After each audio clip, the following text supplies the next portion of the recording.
ሰበር መረጃ ተሰምቷል። እነ ጌታቸው ረዳ የፌዴሬሽን ምክር ቤትን ውሳኔ በመቃወም አቅርቦት የነበረውን ክስ በይፋ አንስተዋል። ለረጅም ጊዜ ሲነገር የነበረውና በብዙዎች ዘንድም ትኩረት ስቦ የነበረው የህግ ክርክር አሁን በይፋ ተቋይቷል። አቶ ጌታቸው ረዳና ሌሎች አመራሮች የፌዴሬሽን ምክር ቤት ውሳኔን በመቃወም ክስ መስርተውም ነበረ። ሆኖም ሰሞኑን እንደሰማነው ይህንን ክስ ለማንሳት መወሰናቸውን የአንድ አፍታ ምንጮችም አረጋግጠዋል። ይህ ውሳኔ በፖለቲካው መድረክ ላይ ምን ተጽዕኖ ይኖረዋል? ይሄ ድንገተኛ ለውጥስ ምን ይዞ ይመጣ ይሆን?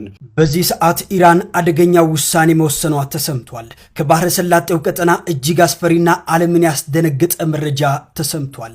የሰው ልጅ የንግድ የደም ስር የሆነው የሆርሙዝ ሰርጥ በፈንጂ መታጠሩ እየተነገረ ይገኛል። የኢራን አደገኛ የባህር ውስጥ ፈንጂዎች ዓለምን መረበሽ ጀምረዋል። ስልታዊ ጠቀሜታ ባለው በዚህ ቀጠና ኢራን በድምፅ በንዝረትና በሞገድ ሊፈነዱ የሚችሉ ረቂቅ ፈንጂዎችን ማጥመድ መጀመሯ ዓለም አቀፍ ሚዲያዎች ማምሻው ዘግበዋል። እነዚህ ጥቂት $1000 ብቻ የሚጠይቁ ትናንሽ ፈንጂዎች በቢሊዮን የሚቆጠር ዶላር የሚያወጡ ግዙፍ መርከቦችን በቅጽበት የማውደም አቅም እንዳላቸው ተነግሯል። ፈንጂዎቹ በረቂቅ ጥበብ የተሰሩ መሆናቸውም ተገልጿል። አንዳንዶቹ ከባህር ወለል በታች በሰንሰለት የታሰሩ፣ ሌሎቹ ደግሞ የሚንሳፈፉ፣ የተወሰኑት ደግሞ ከአሸዋ ስር ተቀብረው የሚጠባበቁ መሆናቸው ተገልጿል።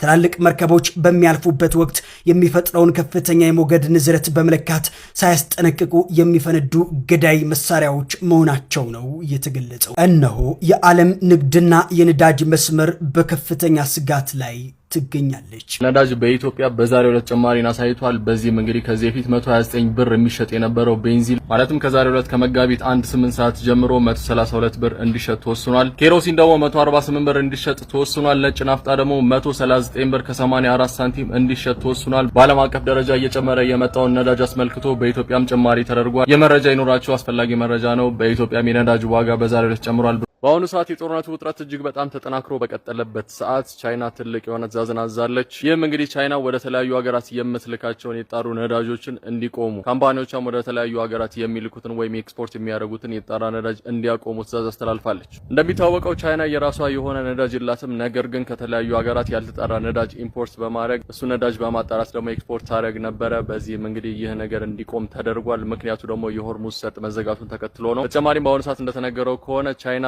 7% የሚሊተሪ በጀቷን እንዲያድግ አድርጋለች። እንዲሁም ራሻን ጨምሮ የተለያዩ ሀገራት ወደ ውጭ ኤክስፖርት የሚያደርጉትን የነዳጅና የጋዝ መጠን እየቀነሱ ይገኛሉ። ራሻን በሀገሯ አምርታ ወደ ውጭ ኤክስፖርት የምታደርጋቸውን ጋዞች ለጊዜው እንዲቆም ልትወስን እንደሆነ ጫፍ እንደደረሰች በአሁኑ ሰዓት እየተነገረ ይገኛል። ግብጽም ለወታደሮቿ መልእክት አስተላልፋለች በጠንቀቅ እንዲቆሙ። ምክንያቱም ደግሞ በዓለማችን ላይ እየታየ የመጣውን ውጥረት ተከትሎ የግብጽ ሙሉ ሚሊተሪ በጠንቀቅ እንዲጠብቅ በአሁኑ ሰዓት ትዕዛዝ አስተላልፏል ተብሏል። እንደሚታወቀው በዚህ ውጥረት ተጎጂ የሆነችው አንደኛው ሀገር ግብጽ ነች። ምክንያቱም ስዊዝ ካናል ውስጥ የሚያልፉ የመርከብ መጠኖች እጅግ በጣም ቀንሰዋል። የተለያዩ ዓለም አቀፍ የሆኑ የመርከብ ኢንሹራንስን ፕሮቫይድ የሚያደርጉ አካላት አዋጭ እንዳልሆነ በመረዳትና ሪስኩን በመፍራት በአሁኑ ወቅት መርከቦች እየተመላለሱ ያሉት በደቡብ አፍሪካ ኬፕ ኦፍ ሆፕ በማድረግ ነው እንግዲህ መርከቦች እየሄዱ ያሉት። በዚህም ምክንያት ግብጽ ከፍተኛ የሆነ ገቢ አታለች። ይህንንም ተከትሎ የዓለማችን የነዳጅ ዋጋ እጅግ በጣም ይጨምራል ተብሎ ይታሰባል። ይህ ሰዓት ከፔንታጎን ሰበር ዜና ተሰምቷል። በ10 ቀናት ውስጥ ብቻ 140 የአሜሪካን ወታደሮች ቆስለዋል። አሜሪካና እስራኤል በኢራን ላይ የከፈቱን ጦርነት እየተባባሰ በመጣበት በአሁኑ ወቅት አዳዲስና አሳሳቢ መረጃዎች እየወጡ ይገኛሉ።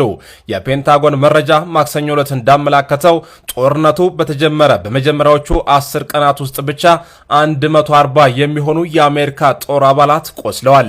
የአሜሪካው የመከላከያ ሚኒስትር ሎይድ ኦስቲን በበኩላቸው ማክሰኞ ዕለት በኢራን ላይ እጅግ ከባድና የተጠናከረ ጥቃት የተፈጸመበት ቀን መሆኑን ገልጸዋል።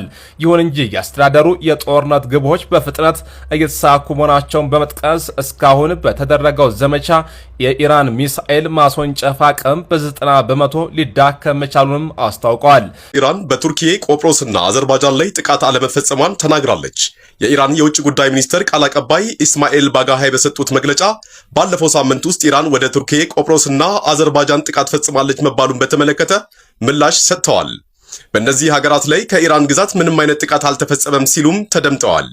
በተጨማሪም ከተዘገቡ ጥቃቶች መካከል አንዳንዶቹ የተደራጁ ሊሆኑ እንደሚችሉ ጠቁመው ጠላት በእኛና በሌሎች ሀገራት መካከል ልዩነት ለመፍጠር አንዳንድ ጥቃቶችን ሊፈጽም እንደሚችል ደጋግመን አስጠንቅቀናልም ብለዋል።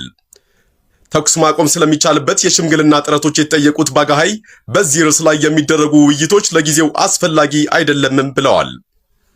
እኛ ስንናገር ወታደራዊ ግጭቶች አሁንም በመካሄድ ላይ ናቸው ሲሉም ገልጸዋል። በዚህ ልዩ ነጥብ ላይ የትውልድ ሀገራችንን ከመጠበቅ ውጪ ስለ ማንኛውም ጉዳይ መናገር ምንም አይነት ፋይዳ የለውም ሲሉም አክለዋል።